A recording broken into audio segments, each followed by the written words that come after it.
Assalamualaikum warahmatullahi wabarakatuh. Perkenalkan, nama saya Fahri Haji Azhar dari Prodi Ekonomi Syariah kelas A. Di sini saya akan menjelaskan terkait pemikiran ekonomi Islam pada masa klasik abad 1 sampai 15. Nah, di sini saya akan menjelaskan lebih tepatnya tentang tokoh atau ulama pada masa tersebut. Pada abad 1 Hijriah, tokoh yang pertama yaitu Abdullah bin Abbas. Beliau lebih dikenal sebagai Hibrul Ummah. Beliau adalah ahli tafsir dan hadis, memberikan dasar penafsiran ekonomi dan Al-Quran. Yang kedua ada Hasan al-Basri. Beliau adalah tokoh sufi dan ulama fikih yang menekankan nilai kejujuran, keadilan, dan zuhud dalam perdagangan. Pada abad kedua, yaitu yang pertama ada Abu Hanifah. Beliau adalah pendiri mazhab Hanafi, menekankan prinsip keadilan dalam akad jual beli dan transaksi keuangan. Selanjutnya ada Malik bin Anas. Beliau adalah penyusun Al-Muwattata. Beliau membahas praktik ekonomi dan sosial di Madinah. Pada abad ketiga Hijriah, yang pertama ada Asy-Syafi'i. Beliau yang mendirikan mazhab Syafi'i. Beliau menyusun dasar hukum ekonomi Islam yang berlandaskan ijtihad dan qiyas. Selanjutnya ada Ahmad bin Hanbal. Beliau adalah penulis Musnad Ahmad yang menekankan kejujuran dan larangan riba dalam perdagangan. Pada abad keempat Hijriah, tokoh yang pertama yaitu Al-Asy'ari. Beliau adalah pelopor teknologi Islam atau Ahlus Sunnah wal Jamaah yang mempengaruhi dasar berpikir hukum dan ekonomi Islam. Selanjutnya ada Al-Maturidi. Beliau mengajarkan keseimbangan antara akal dan wahyu dalam memahami syariah, termasuk ekonomi. Pada abad kelima Hijriah, tokoh yang pertama ada Al-Ghazali.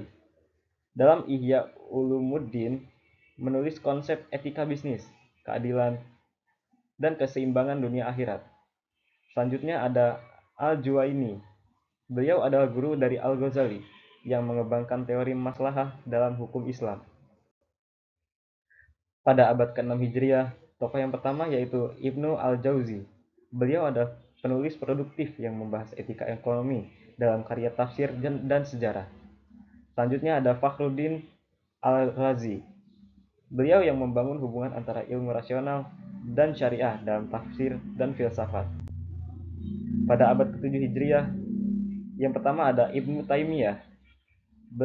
Beliau mengkritik praktik monopoli dan riba. Beliau mendukung harga pasar yang adil. Selanjutnya ada Ibnu Qayyim al-Jauziyah. Beliau melanjutkan pemikiran Ibnu Taimiyah tentang ekonomi berbasis moral dan keadilan. Selanjutnya pada abad 8 Hijriah, tokoh yang pertama yaitu Ibnu Khaldun.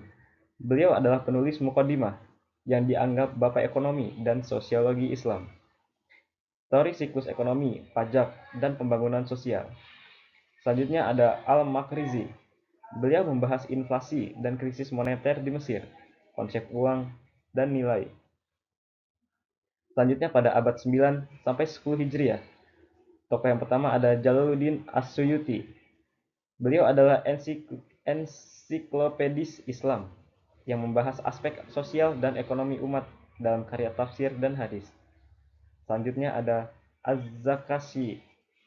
Beliau yang mengembangkan teori hukum Islam dalam konteks sosial ekonomi. Selanjutnya pada abad 11 sampai 12 Hijriah. Tokoh yang pertama yaitu Muhammad bin Abdul Wahab. Beliau adalah tokoh reformis yang menyeru kepermunian ekonomi dari praktik riba dan bid'ah. Tokoh yang selanjutnya adalah Syah Waliullah Ad-Dahlawi. Beliau yang membahas tentang keadilan sosial ekonomi dan distribusi kekayaan dalam Hujjatullah Al-Balighah. Yang terakhir pada abad 13 sampai 15 Hijriah.